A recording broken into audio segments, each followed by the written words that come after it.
그냥 우리가 민법 시간에 배우는 이 한 줄 배우는 거예요. 민법은 실체법이다. 그러니까 권리 의무, 권리 변동, 법률 효과에 나서 배운다. 따라서 이 건물에 대해서 두 사람의 매매 계약 체결했다. 그럼 이 계약 관계를 통해서 매도 매수인이 어떤 권리물을 갖는가? 요거 하나 배우는데 이 당사자 발생된 권리물을 법률 효과라 한다. 이거를 권리를 기준으로 압축시켜서 한마디로 표현하면 권리 변동을 한다. 이게 우리가 민법에서 배우자는 목표예요. 이게. 근데 이제 일민식도 없는 사람들 사이에서는 이런 권리 변동 법률 효과는 뭐 때문에 생기느냐? 두 사람의 매매 계약을 치렀다. 이 계약이 오인해서 법률 효과가 발생이 된다. 이 계약과 같은 것을 법률 행위라 한다. 요 이야기고 이게 이제 중개부 대상이니까 중개사 민법은 이거 한 줄 배우는 거예요. 법률 행위가 오인돼서 어떤 일련의 과정을 통해서 권리무가 생기는가? 이 한 줄 배우는 게 민법고 정말 공부할 게 없어요. 민법은 요거 한 줄 딱 배우신 거예요. 목표 딱 정했죠. 그러면 지금부터 이제 법률 행위가 뭔지 요거는 이제 워낙에 중요하기 때문에 개념부터가 이제 시험에서 출제되는 거 중요한데요. 우리 교재는 개념이 길게 나왔는데 한마디로 압축시켜서 표현하면은 법률 행위를 하면 이걸 말해요. 의사표시를 요소로 하는 법률 요건을 말한다. 간명하게 이걸 법률 행위라 그래요. 그러면 아까 개념에서 이제 첫 번째 시간에 제가 거의도 절미하고 이 계약과 같은 것이 법률 행위입니다. 이런 이야기를 했는데 그럼 이 계약이 왜 법률 행위인가 살펴보자 말이에요. 이 계약이 성립되려면 매도인이 내 건을 1억 원에 살래 청약하고 매수인이 1억 원에 살게 승낙을 하는 거예요. 양의사표 합치게 돼서 이 계약이 성립이 돼요. 그러면 이 계약이라고 하는 법률 요건은 청약이나 승낙 같은 의사표시를 요소로 해서 성립이 되지 않냐 그 말이에요. 그러니 이런 계약과 같은 것을 의사표시를 요 계약이 여기서는 이제 법률 요건이니까 원인에 해당되는 것. 그 법률 요건 중에서도 이런 계약과 같은 것은 청약, 승낙, 의사표시를 요소라는 법률 요건이다. 그래서 법률 요건 중에서도 이런 거를 특별히 법률 행위라 한다 그 말이에요. 그러면 중개사법 시간에 아직 안 배우셨겠지만 아마 첫 번째 시간에 이걸 배웠고요.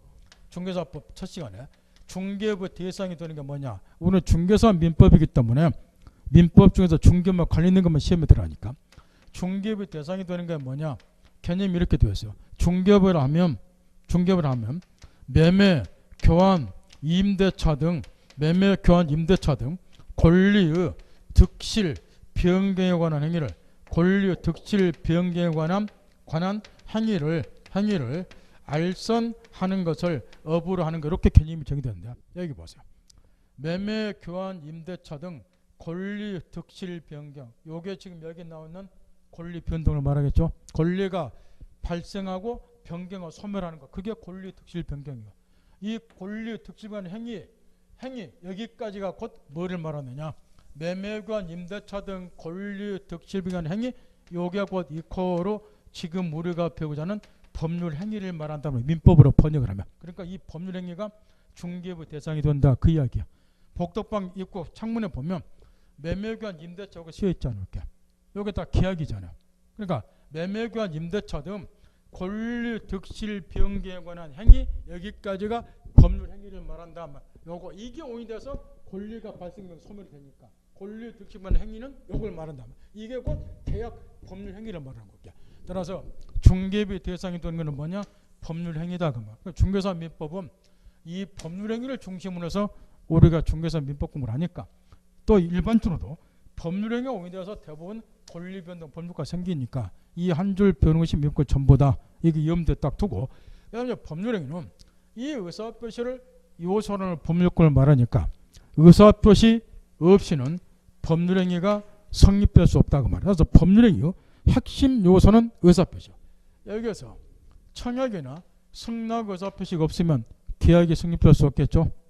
의사표시 없이는 계약이 성립될 수 없다고 말할게. 이 법률 행위가 성립되면 이 의사표시가 필수 있어야 되니까. 그 다음에 그러면 일반적으로 법률 행위에 의존 과기에 들은 상속처럼 법률 행위에 의하지 않고 권리 변동이 일어나는 경우도 분명히 있음에도 불구하고 대부분의 경우는 왜 법률 행위가 오인돼서 권리 변동이 일어나는가? 일면식도 없는 사람들 사이에서는 그 이유가 아주 중요한데 그거는 이것 때문에 그래요. 우리 교재도 나왔다시피 이 법률 행위는 옛날에 이 말부터도 워낙에 중요한 시험에도 나오고 그랬는데 이 사적 자치 원칙을 실현시키는 수단이 법률 행위니까 대부분의 경우는 법률 행위에 의해서 권리 변동을 한단 말이에요. 거기 책에 보면 법률 행위 의의 가로친 1번에 하나 또는 수개 의사표시를 필수적 요소는 법률권이다. 다시 할 때 없고 그냥 간단 명료하게 의사표시를 요소는 법률 요건이다. 그렇게 개념 정하면 되고 가로친 2번에 쓰여서 사적 자체 법률 행위 해가지고 우리 민법의 최고 원리를 흔히 학자들이 사적 자치 원칙이라고 이야기를 한다 그 말할게요. 이 민법의 최고 원리를 사적 자치 원칙으로 보통 들고 있는 학자들이 이런 사적 자치 원칙을 실현시키는 수단이 법률 행위니까 이 법률 행위가 옹이되어서 대부분 권리 변동, 법률 효과가 발생이 된다. 이런 논리인데 그러면 사적 자치 원칙은 뭘 말하는가? 이 사적 자치 원칙 개념도 외우지 마세요. 이해하면 되니까. 진짜 억지로 외우려고 진짜 몸부림치지 마세요. 그러다가 시험 제대로 공부도 못하고 예선 탈락하는 사람들은 무지 많으니까 진짜 외우려고 하지 마세요. 그러나 2차 과목 외울 것도 많으니까 암기 안 하고 이해하다 보면 8월쯤 가면 암기한 거 전혀 없다고 하더라도 지금 점수가 넘쳐서 합격권에 들어가요. 정말로 외우고 싶으면 올 8월 말쯤 그러니까 선산한반에 불과 시험보기 한 2달 전 이때부터 외우기 시작하세요. 근데 외울 필요 없어요. 왜냐 우리 시험은 절대평가거든. 60점만 넘기면 돼요. 그럼 암기 안 해도 이미 합격권에 들어가 버려. 그리고 외우고 싶으면 2차 과목은 외우세요. 1차 과목 외우면 여러분 패가 망신하니까 2차 과목 좀 외워야 될 게 좀 있어요. 거기다 전력 투구하세요. 외우는 거는. 근데 1차 과목도 외워버리면 여기 뇌 용량이 한계가 있는데 1차 과목에 지쳐가지고 2차 과목 손 띄어요. 그럼 딱 그림이 그려져. 5월쯤 가면 자기 합리화를 시켜요. 아이고 대부분의 사람이 올해 1차 붙고 내년 2차 2년 걸린데 내가 천재도 아닌데 올해는 1차 하자 2차 포기하게 돼요. 그래서 또 내년까지 가는 거 이렇게. 외우지 마세요. 정 외우고 싶어 내년 8월 말쯤 가서 외우세요. 선선한 바람 불 때. 미리 외우지 마세요. 난 여러분 눈 보면 알아요. 딱 수업 듣는 태도 보고도 저분이 지금 뭐하고 있는 거 알아. 외운 사람 주특징이 이런 거예요. 선생 설명하다 설명 집중 안 하고 자기 외운 거라고 맞히는 거 이렇게 하고 눈이 딱 이렇게 가서 이렇게 하고 본인이 외운 거하고 선생 설명 맞는 거 안 맞는 거 이렇게. 그리고 시험 문제 풀 때 어쩐 줄 아세요? 시험 문제 밑에 있잖아. 시험지 보면서 읽으면서 풀어야 돼. 근데 그런 분들은 딱 문제 그려 이렇게 하고 있어. 외우는 거 떠올리느라고. 그러니까 망쳐드는 거예요. 그 태도 보면 합격 불합격 금방 하는 거예요. 외우지 마세요. 왜 외우지 마냐 그러면 이해가 안 된 상태에 암기하면은 이 외우는데 시간이 많이 걸리기 때문에 한 번 외워놓으면 버리기가 쉽지가 않아요. 철근 공부때 외우고 있어. 앞머리 따고 뒷머리 따고. 어떤 새끼가 강의하면 막수 나을 뭐 의사 치료 이러고 앉아. 그럼 뭔지 그런 거 모르겠어. 그 앞머리 따고 외우는 거야 그거 막. 그 본인들 그 동영상 만족팔릴까? 여러분들 다 고학력자인데. 나는 그런 선생님에서 때려 죽여버리고 싶던데. 저 새끼 뭐 하나 그러고. 우리 바보 취급하나 그러고. 아니 비싼 수업료 내고 뭐 의사 뭐 목사 임신 이러려고 하고 났어요? 바쁜 시간에 실무에서 우리가 뭐 어떻게 분쟁에서 어떻게 이걸 해결할 거야 그거 써먹자고 또 중개업에서 돈 좀 벌어보자고 팍팍한 세상에 그럼 오신 거지. 박수 치고 뭐 가서 따고 목사 치고 목사 임신하고 무슨 의사 치료 이러려고 하고 오시냐고 말이야. 비싼 돈 내고. 그럼 집에서 본인이 혼자 하시면 되지. 외우지 마세요. 안 외워야지 자주는 상으로 흘려져요. 그러면 이제 왜 이제 이 법률 행위가 사적 자원지 시행의 수단이라고 이야기하는가? 사적 자원천 이런 걸 말한다 말이야. 법도 사람을 다루는 거예요. 사회 교범 중에서 인간의 행위를 규율하는 것이 사회 교범이고 그것도 법이라고 말이야. 그러니까 사람을 다루는 거예요. 그러니까 법의 세계에서도 사람을 어떻게 보느냐에 따라서 법 논리가 달라져요. 근데 우리 법에서는 사람을 한님 다음으로 존엄한 존재로 여겨요. 존엄한 존재로 한다. 헌법에도 나와 있어요. 모든 국민으로서 존엄과 가치를 보장해 주라 이렇게. 그러니까 사람을 하나님대로 존엄한 존재로 보는 거예요. 그러니까 존엄한 존재로 본다는 것은 그걸 뭘 의미하냐면 사람은 짐승과 달리 스스로 생각할 줄 안다는 거예요. 이 정신이 법 앞에도 그대로 반영이 되어 있어요. 그래서 사람은 스스로 의사를 결정할 수 있고 결정한 의사에 따라서 스스로 법률관계를 형성해 나갈 수 있다 하는 원칙을 사적 자치 원칙 그래요. 사람은 짐승과 달리 생각할 줄 안다는 거야. 스스로 생각하고 의사결정할 수 있다 그럼 여기에 간섭하지 말라는 거예요. 스스로 의사를 결정할 수 있고 결정한 의사에 따라서 스스로 법률관계를 형성해 나갈 수 있다 말이에요. 예를 들어서 이런 이야기 아주 쉬워요. 지금 갑이라는 사람이 이런 건물 한 채를 가지고 있다고 가정을 해보자 말이에요. 건물 한 채를. 그러면 이 갑이라는 사람은 건물이 내 거예요. 그럼 이 건물 관련 모든 의사결정을 타인의 간섭을 받지 않고 국가 간섭도 받을 필요 없이 스스로 결정할 수 있단 말이에요.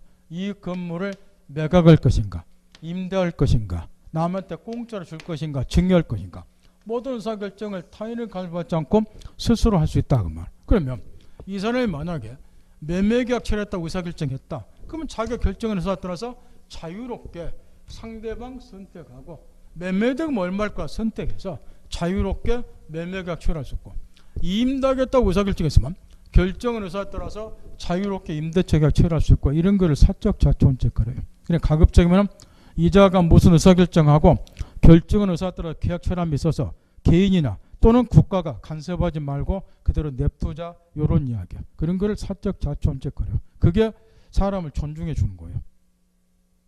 그죠? 근데 여러분들 강의할 때 보면은 여러분을 자꾸 스스로 생각하라고 하는 선생은 뭐라 하고 맨 안 계시고 앞머리 따티면 이렇게 해서 힘드시죠 하고 이는 아프다는 선생 놈을 강의 잘한다고 높이 평가하고 이러니까 사람이 기가 막힐 일이라고 말이야. 네? 여러분 존엄성을 고양하는 것이 사적 자치 원칙을 실현시키는 거예요.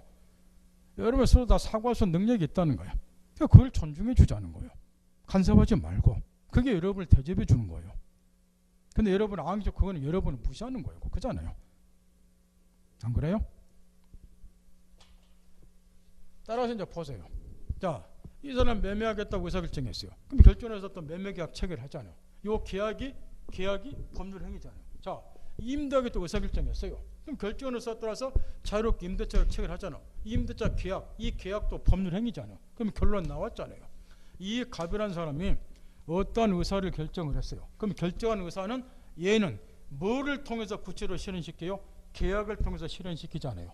매매하겠다고 의사결정했으니까 매매 계약을 통해서 자기가 결정한 의사를 구체로 실현시키고 그러니까 이 계약관계를 통해서 일면식도 없는 사람들 사이에서는 뭐가 생기는 것이고 권리무가 생기는 것이고 이렇게 되는 거예요.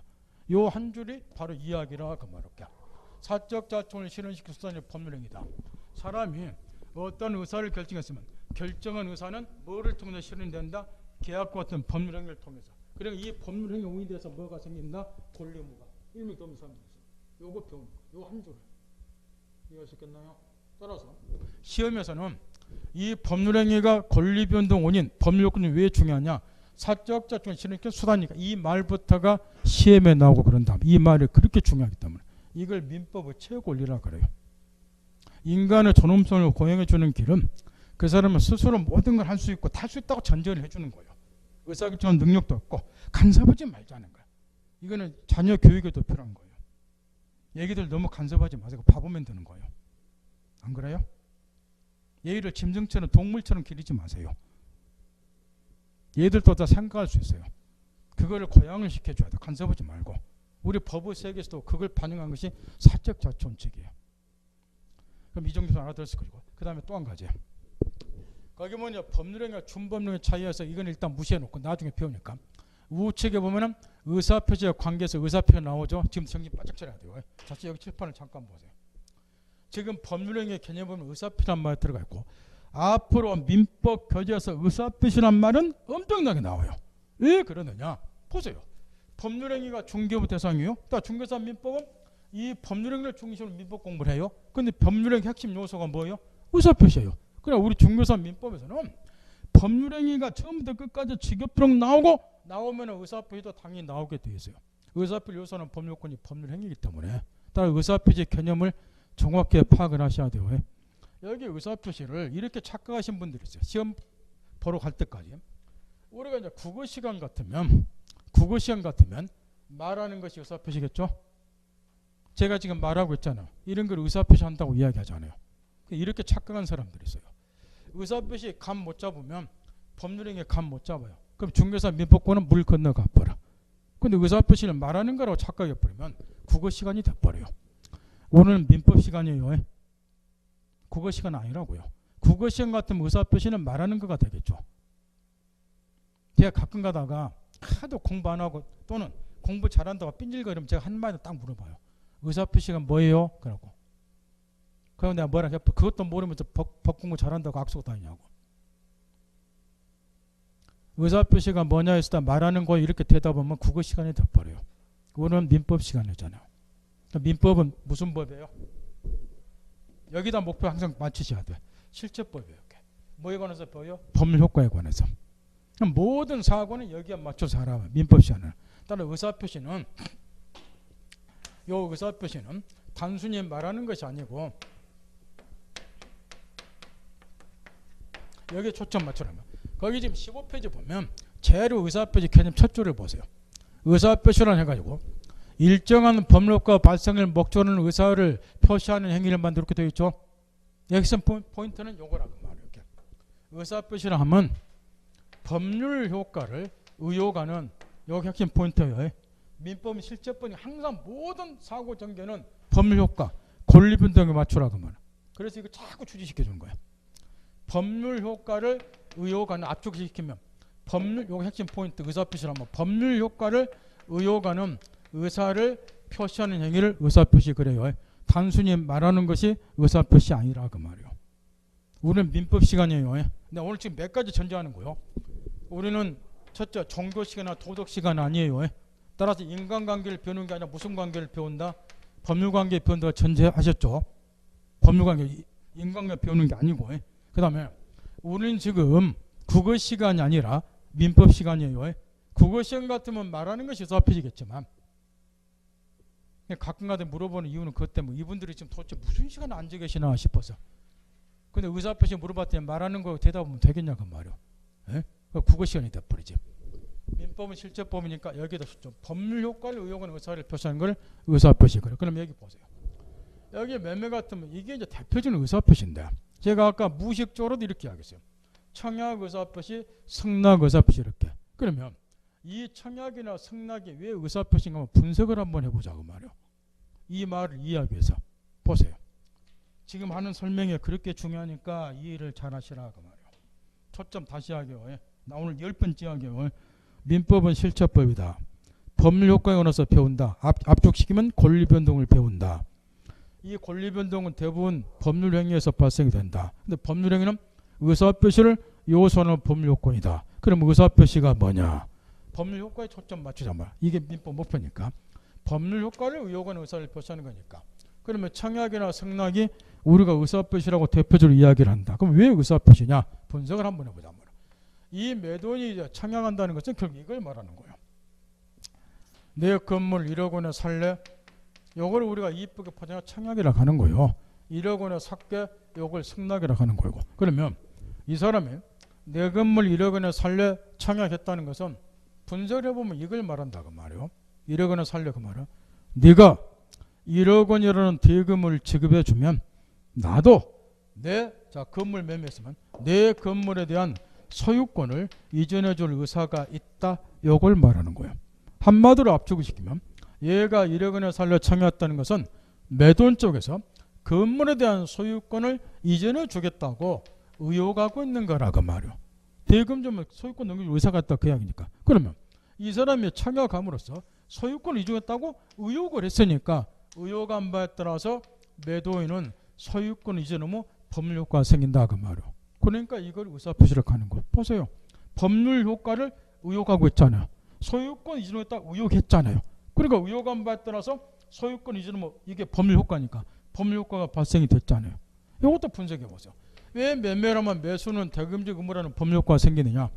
이 사람이 승낙했다면 1억 원에 사겠다고. 이 말은 당신이 소유권 넘겨주면 나도 1억 원이라는 대금을 지급할 의사가 있다. 이게 승낙이에요. 이 말을 압축을 시키면 승낙했다는 말은 매수인 쪽에서 대금을 지급하겠다고 의혹하는 걸 말한다 그 말은. 대금 지급했다고 의혹했으니까 1억 원에 샀게 승낙했으니까 그 말은 1억 원은 대금 지급했다고 의혹한 거니까 의혹한 바에 따라서 대금적 의무를 부담하는 거라. 그러니까 승낙도 법률 효과를 의혹하고 있잖아요. 대금지구부터 의혹하고 있잖아요. 의혹부터 대금지구는 법률효과가 생겼잖아요. 그 법률효과는 의혹과는 의사를 표시했으니까 요 성락도 의사표시당이 된다. 그런 의미인 거예요. 이렇게. 누가 매매 객실을 했을 때 아까 얘기한 것처럼 일단 의무가 발생이 되면은 의무는 법적인 구속을 말해요. 다 엄청 무서운 거예요. 이건 반드시 지켜야 돼요. 안 지키면 상대방 권리자가 국가 공권력 소송 등을 통해서 개박살을 내버려. 손해배상 청구하고. 그러면 이렇게 중차대한 의무가 이 경우는 왜 생겼느냐? 누가 이 사람들에게 강요한 거 아니라 그 말이야. 본인들을 스스로 원했기 때문에. 왜 소유권 이전 부담했느냐? 본인이 원했잖아요. 넘겨주겠다고. 법률 효과를 의혹했잖아을 그 의혹할 때는 의사를 표시했잖아요. 그러니까 이 법률 효과가 생기는 거예요. 따라서 의사 표시를 하면 법률 효과를 의혹하는 의사를 표시한 것만 의사 표시가 되는 거지. 그래서 청약이나 성락은 이런 거는 법률 효과를 의혹하고 있잖아요. 소유권 넘겨주고 대금 지급했다고. 그러니까 이게 의사 표시에 해당이 된다. 그런 논리인 거예요. 그럼 이제 한번 물어보자 말이야. 지금 연극 배우가 대사를 한다. 이거 의사 표시인가요? 말 잘하는 사람들만 한번 이해 들어보자. 의사 표시 아니겠죠? 그냥 말하는 거잖아요. 제가 지금 말하고 있죠. 선생이 강의를 한다. 이거 의사 표시 아니죠? 국어 시간 같으면 다 의사 표시를 하겠죠. 우리 민법 시간 배우고 지금 제가 말하면서 여러분하고 나서 무슨 권리의무 발생 의혹하고 있어요. 제가 없다 그 이야기 하고 있잖아요. 지금 그죠? 그냥 말하고 있잖아요. 이거 의사 표시 아닌 거예요. 여러분이 집에 가서 여보 사랑해 하는 것도 의사 표시 아니에요. 국어 시간 같으면 의사 표시를 하겠지만 민법 시간은 의사 표시 아니라고. 민법 시간 의사 표시는 뭘 의혹해야 된다? 민법은 무슨 법이니까? 아주 쉽다니까. 민법은 목표 딱 정하고 이렇게 그럼 지름길로 가야 된다고 이렇게. 그러면 똥통에 빠져버려. 쓸데없는 데 자꾸 신경 쓰니까 그 똥통에 빠지면 어째요? 똥땅데 시간 걸린다고 그랬잖아요. 지름길로 가셔야 돼요. 실제법이니까 법률효과 변경. 모든 사고 정의는 여기에 맞춰서 법률 효과를 의혹하는 것만 의사표시가 되니까 이런 거 시험에 물어봐요. 그러면 빵점 치다 수들어가다고. 의사표시 뭘 공부해요. 연극배우가 대사한다. 교수가 강의를 한다. 개그맨이 개그를 한다. 정치인이 연설한다. 이런 거는 말하는 거지 의사표시 아니에요. 지금 우리 민법 시간이기 때문에 민법 시험 하는 의사표시는 법률 효과를 뭐 해야 된다? 의혹하는 것만이 의사표시다. 그러니까 말하는 건 의사표시 아니다. 그렇게만 딱 일단 전제를 해두라고 말이에요. 그 다음 법률행위하고 의사표시의 관계를 또 한번 살펴봐야 되는데, 그러면 법률행위는 의사표시 요소는 법률 요건을 말하니까 의사표시 없이는 법률행위가 성립될 수는 없을 건데, 그러면 법률행위와 의사표시가 동일한 거냐?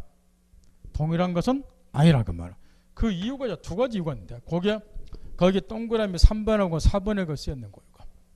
법률행위하고 의사표시가 그렇다고 동일한 건 아니라는 거예요. 왜 그러느냐? 일단은 이 계약을 한번 보세요. 이 계약이 이제 법률행위에서 가장 중요한 건데, 법률행위 중에서 가장 중요한, 이따 뒤에 법률행위 좋은 게 나오지만 계약이에요. 근데 이거는 보세요. 이 청약 의사표시, 이 의사표시가 곧 계약이 될 수는 없잖아요. 성락도 있어야 되니까.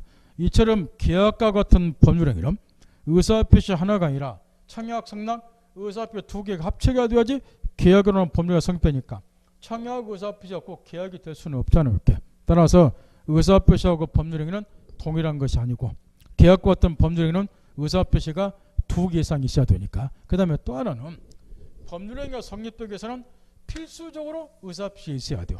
요거는 반드시 있어야 되니까. 그러나 의사표시만이 법률행위의 유일한 요소는 아니라고 말이에요.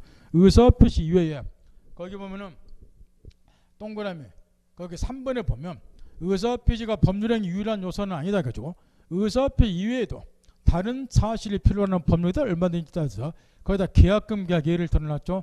나중에 저 매매에서 배우지만 계약금 1억 원 달라 알았다 이런 것도 계약 일종이에요. 그걸 계약금 계약이라 그러는데 요거는 의사표시만 있어가지고는 안 되고 계약금이나 금전이 현실적으로 지급이 돼야 돼요. 그래야 계약금 계약이 성립이 돼요. 그러니까 의사표시 외에 계약금 지급이라는 것이 필요하다. 그래서 의사표시만이 법률행위 유일한 요소는 아니다. 이런 이야기니까 나중에 자세히 배우고, 법률행위 요소는 의사표시는 필수적으로 있어야 되지만 의사표시 외에 다른 사실을 필요하는 것도 있다. 그 계약금 계약처럼. 그러니까 결과적으로 법률행위 의사표시하고 동일한 건 아니다. 이렇게 이해를 딱 하면 되고, 그 다음에 뒤에 넘겨보세요. 법률행위 이제 종류가 이제 나와 있는데 여기 법률형의 종류도 물론 처음부터 다 알고 공부하면 좋겠죠. 법률형의 종류가 한 9가지 정도가 있는데 그걸 처음부터 다 이해도 못한 수에 이유고 뭐 한다는 건 원천적으로 불가능해요. 따라서 지금 당장 공부를 해야 되고 시험에서 가장 중요한 것만 좀 살펴보고 가장 중요한 것이 그 첫 번째 나와 있는 단독행위 계약 합동행위 16페이지에 나와 있는 거니까 의사표시 개수와 방향에 따라 분류해가지고 세 가지 나오고 이게 시험에서도 가장 중요해요. 그 중에서 이제 단독행위라고 하는 것은 시험에 압도적으로 출제가 돼요. 따라서 이 단계에서는 일단 단독행위 계약 이것만 살펴보고 그 다음 우측에 보면 이행의 문제에 따른 분류에서 의무부담행위, 채권행위, 그 다음에 처분행위, 물권행위 나왔는데 이것도 엄청나게 중요해요. 다만 요거는 이제 총칙 시간에는 필요가 없고 물권법 들어가면 총칙 끝나면 이제 물권법이 나오는데 물권법 들어가서 채권행위, 물권행위 이거 이해 못하면 물권법 공부를 원천적으로 하기가 힘들어요. 일단 이거는 물권법 들어가서 자세히 보니까 중요하지만 지금은 신경 쓸 필요가 없고 그 다음에 재산의 증명에 따른 분류 출원행위 동그라미 1, 2번 이런 거는 지금 전혀 신경 쓸 필요 없어요. 나중에 계약부터 체조를 알게 돼요. 그 다음 뒤에 넘겨보세요. 문제는 동그라미 3번의 그 신탁행위인데 신탁행위 이게 판례 등에 보면 신탁행위나 판례가 엄청나게 나와요. 특히 우리 시험법에 들어가는 부동산 실권자 명의 등기에 관한 법률 줄여서 실명법 여기 우리 시험 과목에 들어가는데 그거는 중개사법 실무시로 나오고 이 실명법을 이해하기 위해서도 신탁행위는 목숨 걸고 깨우쳐야 돼요. 그래서 신탁행위는 그냥 이것도 지금 가르쳐 드려봐야 쏘는 말이니까 나중에 실명법 등을 배울 때 집중적으로 배우면 되니까 그때 체크 맞다는 거 배우기로 하고 그 밑에 보면 마지막 줄 봐보세요. 신탁에서 마지막 줄 얘가 몇 개 들어줬어요. 동산의 양도담보 출시물한 채권은 명의신탁 해놨는데 명의신탁 이렇게 막 큰 난리가 나버려. 시험 떨어져 버려.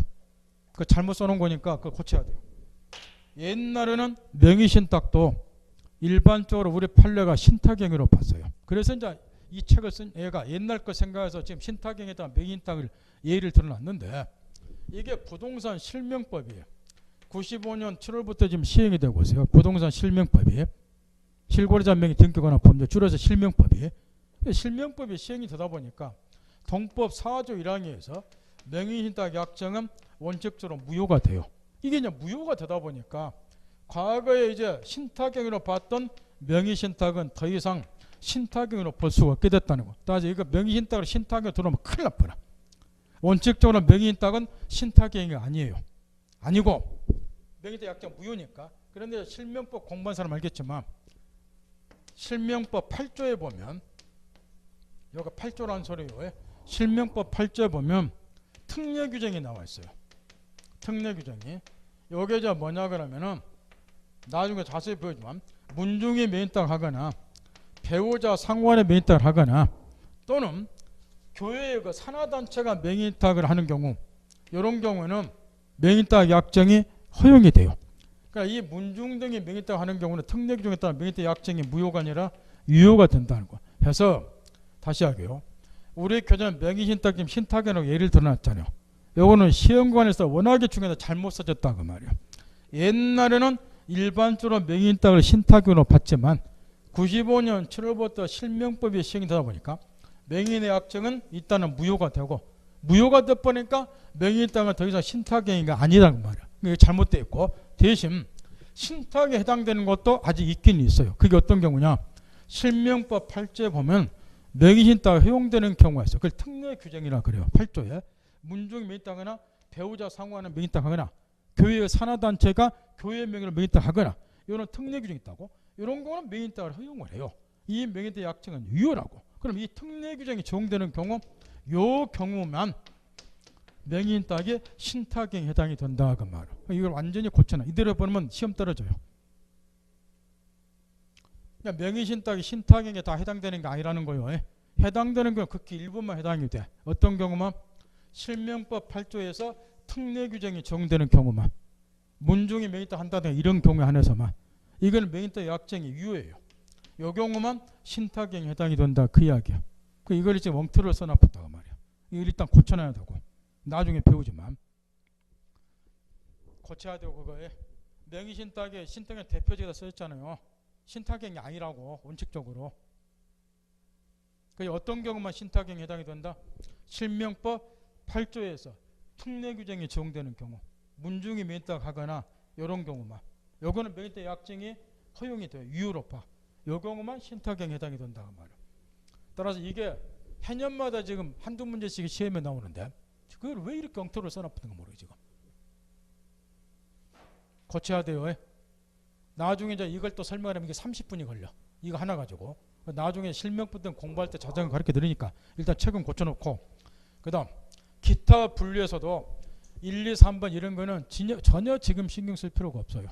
나중에 하나하나 필요한 범위에서 배우면 되니까 시험에서 중요한 거 아니고.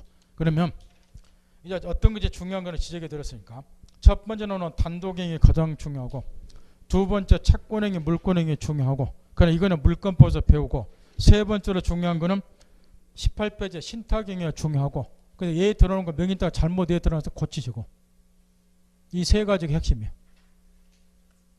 나머지 쓸데없는 거 기억해봐야 쓸데없는 거이고, 나머지는 나올 때 배우면 되니까 지금부터 있는 대로 집중해야 돼요. 여기가 단독행위, 계약, 합동행위라고 하는 거.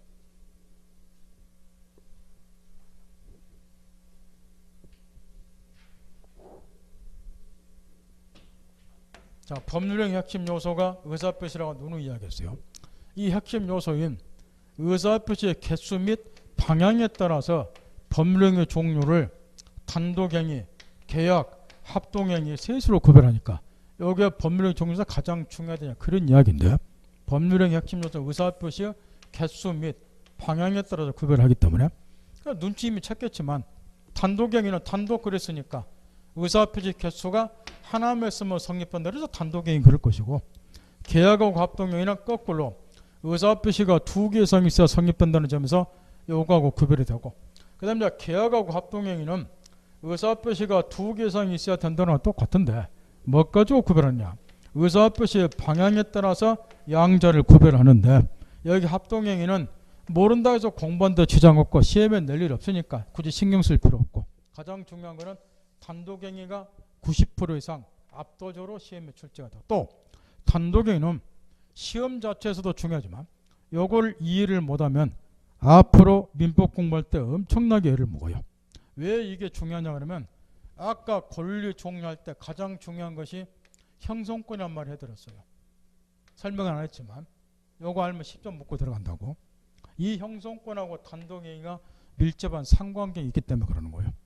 이 형성권을 행사하는 것이 단독행위라고 말이에요. 일반적으로. 그래서 이게 그렇게 민법에서 중요하기 때문에 시험에서 출제할 수밖에 없다 그 이야기고. 그러면 먼저 단독행위는 이제 의사표시가 하나만 있으면 성립이 된다 그래서 단독행위, 또 다른 말로는 이제 일방행위, 일방행위다 이렇게 표현하는 것은 일방 당사자 일방적인 의사표시 하나만 있으면 된다. 그래서 이제 일방행위 이렇게 표현한다는 소리인데,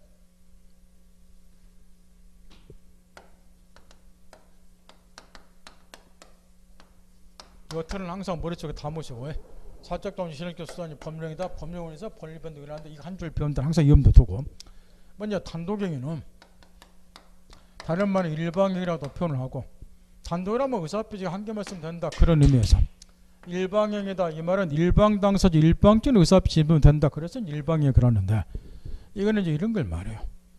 지금 우리 민법 시간에 매 시간마다 가장 많이 등장하는 법률 용어가 취소하고 해제예요. 이것만 제대로 갖고 놓으면 40점 과락은 면할 실력이라고 내가 항상 이야기를 하는데, 그만큼 이제 중요한 걸 취소 해제 깨우치는 거렇게 하도 이 용어가 많이 등장하니까. 근데 이제 문제는 뭐냐, 우리 시간에 그렇게 중요시되고 매번 써먹게 될 취소 해제 같은 것이 대표적으로 법률행위 종류 중에 단독행위에 해당이 돼요. 그러니까 이 단독행위 이해 못하면 이런 것도 이해가 안 된다는 소리예요. 그러면 이 두 가지 예를 가지고 지금도 단독행위가 뭔지를 감을 잡아보자 말이에요. 공부 참한 사람은 나중에 배우고, 또 인문과정을 배운 사람들은 이미 기초를 다 가르쳐 줬으니까. 위의 사례는 이렇게 가정을 한번 해보자 말이에요. 갑이 건물 소유자인데 얘가 정상적으로 의사표시에서 을하고 매매한 게 아니고 을의 기망이나 기망을 속인다는 거예요. 강박에 의해서 강박은 공과를 협박한다는 거예요. 너 건물 안 팔면 때려주겠다. 그래서 이제 건물 팔았다. 이런 경우 기망이나 강박에 의해서 의사표시를 했고 결과 매매 계약이 성립이 됐어요. 그러면 거두절미하고 사기, 강박에 의해서 의사표시한 자는 당연히 보호가 돼야 되겠죠. 물론 형법상으로는 얘를 기망한 경우는 사기죄로 형사처벌하고 강박한 경우는 공갈 협박죄로 형사처벌하겠지만 또 이야기해. 우리 형법 시간이 아니라 민법 시간이에요. 이건 떠올리지 마시고 형법 같으면 이제 사기죄로 공갈 협박죄 형사처벌했지만 여러분 조금만 틈을 주면은 민법을 잊어버려. 그래갖고 형법 떠올리고 이러고 앉았다고. 국어 떠올리고. 자꾸 전제하라고 그러는 거예요. 내가 지금 무슨 시간에 뭐 배우려고 앉았는가 항상 생각하지 않아. 이거 형법 문제고 항상 어떤 일을 벌여 민형사 문제가 동시에 발생되는 거 많이 있어요. 간단한 예로 그냥 우리는 민법이니까 민사 문제만 다룰 뿐이지. 갑이 을을 폭행을 했어요. 이렇게 간단한 사례로. 그러면 갑은 폭행죄로 일단 형사처벌을 받을 거 아니에요. 이게 형사 문제예요. 근데 민사 문제도 남잖아요. 뭐 하면 될 것 같아요? 두더를 빼서 이빨 부러졌다. 치료비 생기잖아요. 경제적인 손해 많이 입었잖아요. 그럼 나 얘한테 이빨 까무르다가 청구 못할까? 이게 민사 문제예요. 손해배상 청구 문제. 요 폭행죄 처벌하는 형법에서 다룰 거고 오늘 민법에서 이 피해자가 가해자가 손해배상 청구할 수 있는가? 요걸 민법에서 다루는 거. 여기 민사 문제고 민형사문제 동시에 발생이 그렇게. 그러면 이 경우도 이런 경우가 많이 있다는 거예요. 근데 형법은 떠올리지 마시라는 거예요. 이 경우도 당연히 우리 민법에서 예를 보호를 해줘야 돼요. 보여주는 방법은 뻔하죠. 형법에서 처벌하면 되지만 얘가 저 매매해서 등기까지는 소유권 넘어갔다 하더라도 얘가 소유권을 상실하지 않도록 해줘야죠. 그래서 바로 다음 주에 배우지만 민법 110조 1항에 보면은 이런 경우를 대비해서 사기 강반 의사표시는 취소할 수 있다. 이렇게 규정이 되어 있어요. 자, 사유. 사기 강박에 의한 의사표시는 취소할 수 있다. 이렇게 110조 1항에 되어 있으니까 얘가 나중에 취소하면 돼요. 그 취소하면 넘어갔던 소유권을 갑이 다시 찾아오니까 사기 공갈 협박에서 계약 출원자가 보호가 된다. 이렇게 되어 있단 말이에요. 그래서 사기 강박의 의사표시는 취소한다. 이렇게 되어 있고 이런 취소 같은 것이 우리가 지금 배우자 단독행위다. 그 이야기예요. 그 다음에 두 번째 사례는 앞으로 이런 것들이 지급도 나와요. 건물에 대해서 두 사람이 매매 계약을 체결했어요. 그냥 매수인이 대금 지급 의무를 부담을 하고 매도인이 대금 지급 청구권이라는 채권을 갖는데 이 채무 불이행은 글자 그대로 채무자가 이행기에 채무 이행하지 않는 걸 채무 불이행 그러겠죠. 그러면 이 채무 불이행이 또 민법에는 엄청나게 나오는데 이것도 마찬가지예요. 채무불이행 남도 돈 안 갚는 거? 물론 돈 안 갚는 것도 채무불이행은 맞아요.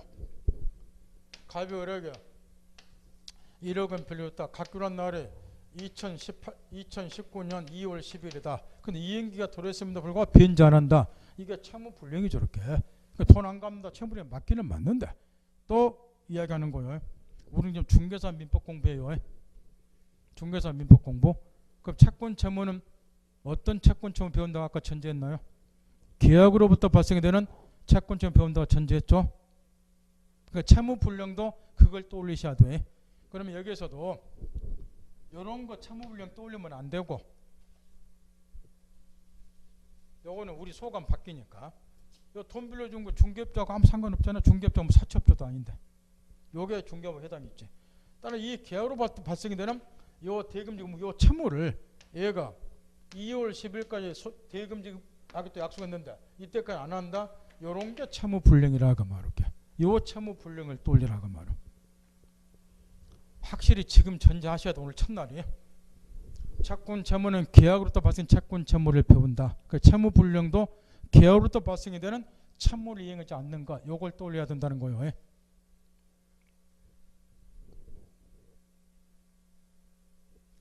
오늘 배우는 거는 기초지만 사실은 기초가 아니고 워낙에 민법 중요한 데 가르쳐드리는 거예요. 이런 기본이 정확히 안 되었으면 앞으로 공부할 때 엄청 애를 먹는다고.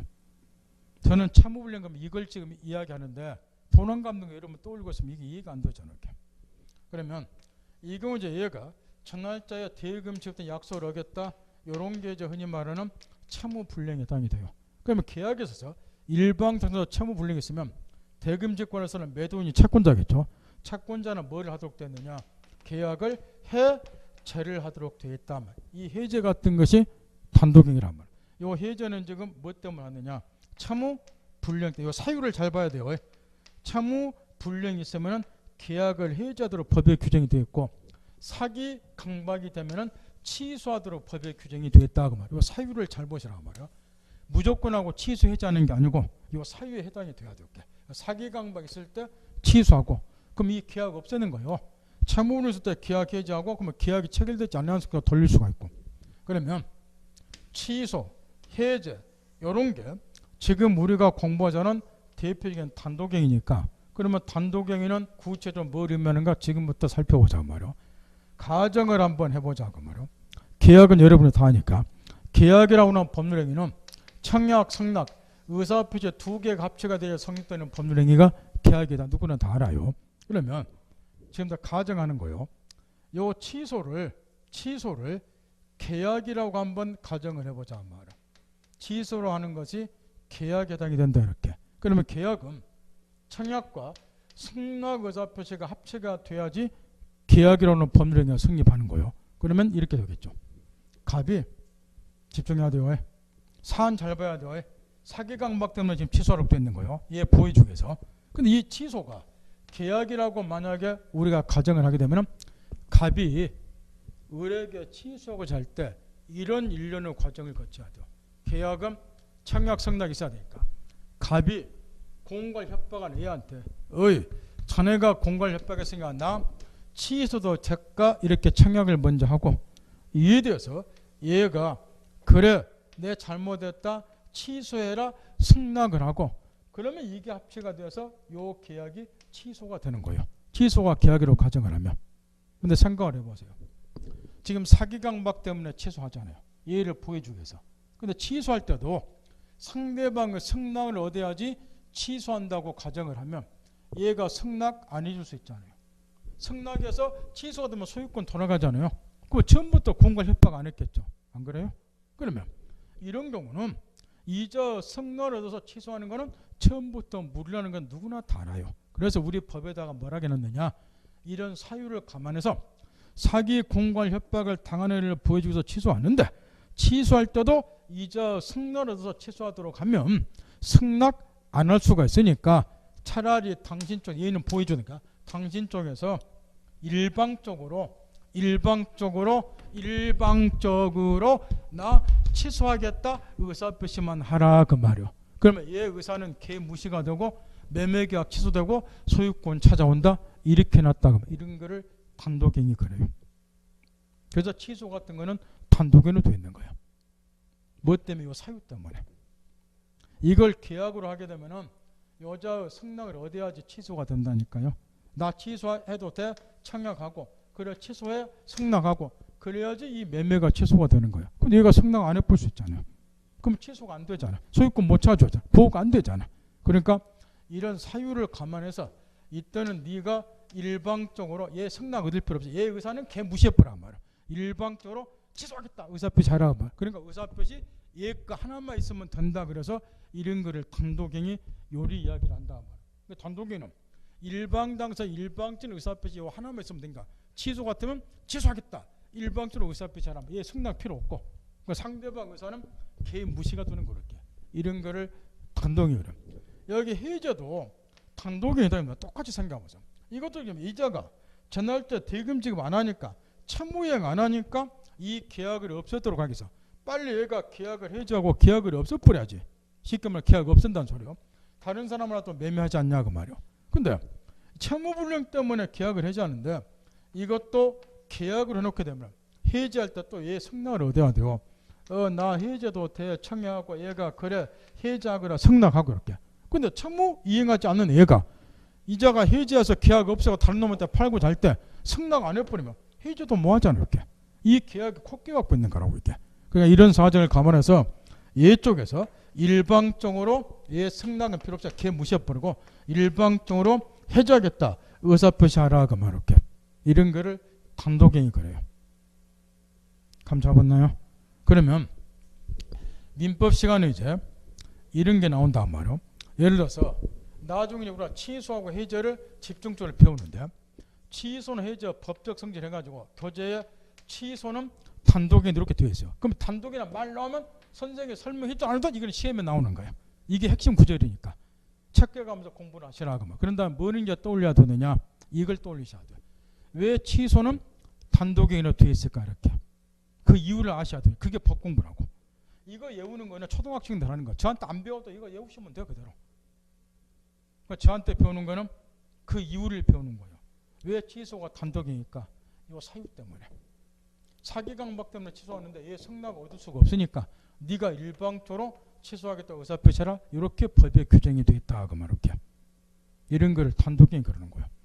다른 이제 단독행위는 법학에서 이제 왜 중요하냐 그러면 이유가 있어요. 법률행위의 가장 기본이 되는 것은 두말할 것이 계약이에요. 계약. 이렇게 원래 저 민법에서 이 법률관계 변동을 가져오기 위해서는 이게 기본 원칙이요. 양 당사자의 의사표시 합치가 있어야 되는 거예요. 계약처럼. 얘가 건물 소유자다. 그러면 우리라는 사람이 이 건물을 내 것 만들고 싶다. 매수인이 건물 1억 원에 팔아라. 청약. 조건이 맞으면 얘가 승낙. 합치되어서 매매계약 성립. 소유권 이전을 부담하고 의무이행 소유권 넘어오고 이런 과정을 거치는 거예요. 그래서 법률관계 변동이 생기려면 계약처럼 양 당사자 의사표시 합치가 있어야지 권리관계가 변동, 법률관계 변동이 생기는 거라고 말할게요. 그런데 단독행위는 상대방 의사는 개무시하고 일방 당사자 일방적 의사표심이 있으면 법률관계 변동을 가져오기 때문에 이런 단독행위는 법학에서는 아주 이례적인 거예요. 그러니 이런 단독행위를 개인이 절대 함부로 해서는 안 된다 그 말이에요. 따라서 단독행위는 거기 책에 보면 이런 말이 들어갔어요. 개념이 쓰여 있고 일방이라고 한다놓고 그 밑에 단독행위는 하나의 의사표시로 그 효력이 발생하고 그 다음에 그 밑에 줄 따라서 원칙적으로 법률에 규정이 있거나 있죠. 그다음 가로를 닫고 단독행위 법정지란 말이 나와 있죠. 잘했나요? 이 단독행위 법정지란 말 그렇게 중요하다고 말이에요. 여기 저 법정이라는 말은 법률의 규정의 약자예요. 앞으로 법정이라는 단어가 민법시간에 자주 나오는데 교재에서 법정이라는 단어는 법률의 규정의 약자다. 앞머리 뒷머리 따서 법정 그러는 거예요. 그럼 단독행위 법정규다 그 말은 그대로 뜻풀이하면 단독행위는 법률의 규정이 있는 경우 안에서만 허용이 된다. 그래서 단독행위 법정주 1위 이야기를 한단 말이에요. 무슨 이야기냐? 단독행위는 상대방 의사는 완전히 무시해버리고 일방 당사자 일방적인 의사표시만에 의해서 법률관계 변동을 가져오기 때문에 개인이 단독행위를 함부로 해서는 안 된다 그 말이에요. 반드시 법률의 규정이 있는 경우에만 단독행위는 허용이 돼요. 그러면 취소 같은 것은 왜 단독행위로 할 수 있느냐? 가장 바람직한 법률행위는 도말 것이 계약이겠죠. 상대방 의사가 합치가 되어서 법률관계 변동이 생겨. 가장 바람직한 것은 계약이에요. 근데 왜 취소는 얘가 일방적으로 취소하겠다 의사표시만 하면 얘 의사는 걔 무시되고 소유권 찾아오고 법률관계 변동이 생기는가? 우리 민법에 이런 사유를 감안해서 아까 내 이야기했듯이 이자 승낙으로서 취소는 힘드니까 당신 쪽에서 일방적으로 취소하겠다 의사표시만 해라. 취소는 민법에 단독행위라고 규정을 해놨다 그 말이에요. 그러니까 단독행위로 할 수 있다 그 이야기예요.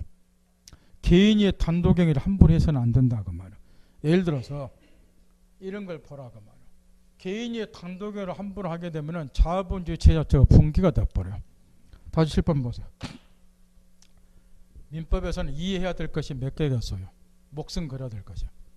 그런 것만 목숨 걸면 누구나 쉽게 기본 60점 때려요. 근데 쓸데없는데 신경 쓰니까 60점도 못 맞는 거예요. 목숨 걸어야 될 거 요거요. 단독행위, 형성권 이런 거 이해하는 것이. 그러면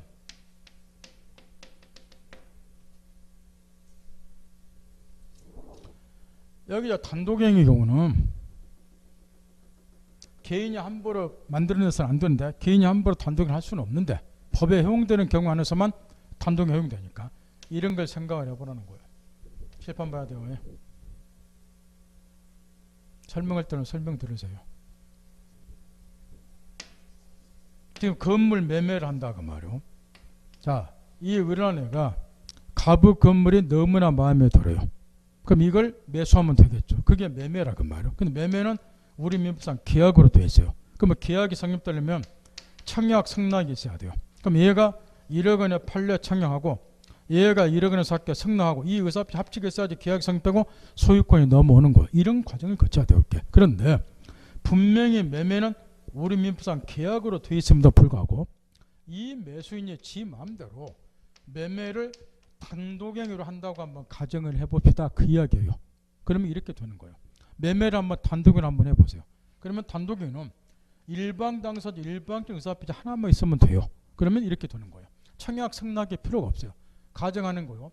매매를 계약이 아니라 단독행위로 한다고 지금 가정하는 거예요. 단독에는 일방적 의사표시면 돼. 그러면 이렇게 되는 거예요. 얘가 얘한테 청약하고 얘 승낙 얻을 필요 없고 얘 쪽에서 일방적으로 존댓말 쓸 필요도 없어요. 야 팔아! 일방적으로 의사표시하면 얘 의사는 걔 무시가 되고 매매가 성립이 돼버려요.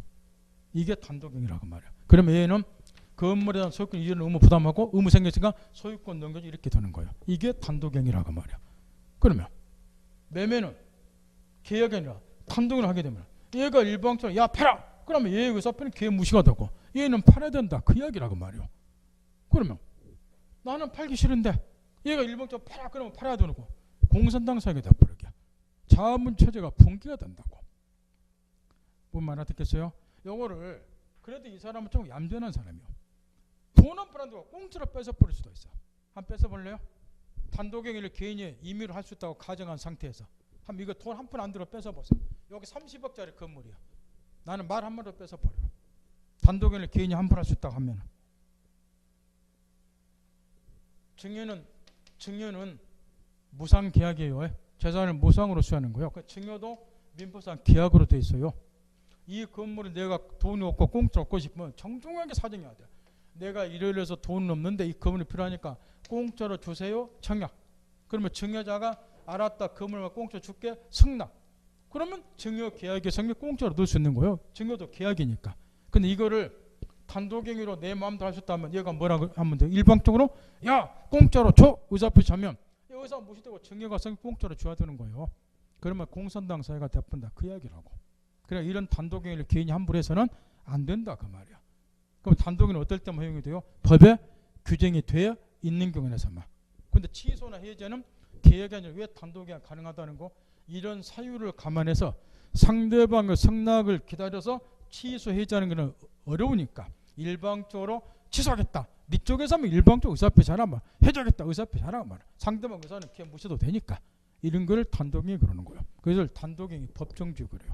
그러니까 단독행위는 법률에 규정된 게 있는 경우에서만 허용이 되고 개인이 함부로 단독행위를 해서는 안 되는 거예요. 그걸 반드시 이해하셔야 돼. 이게 법공부 기초이기 때문에. 그러니까 집에 가서 연습해보세요. 부부끼리 누워가지고 오늘 단독행위 비웠는데 당신 반지 내가 만 원보다 뺏어볼게. 그러면서 한번 해보세요. 연습해보시라고 집에 가서. 그 다음에 단독행위 이제 기본을 깨우쳤으면 단독행위 종류도 아주 중요해요.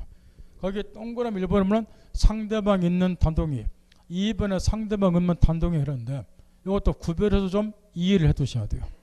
이따가 5분만 쉬고 오세요. 5분만. 마지막 시간이니까. 10분 말고 5분만이요.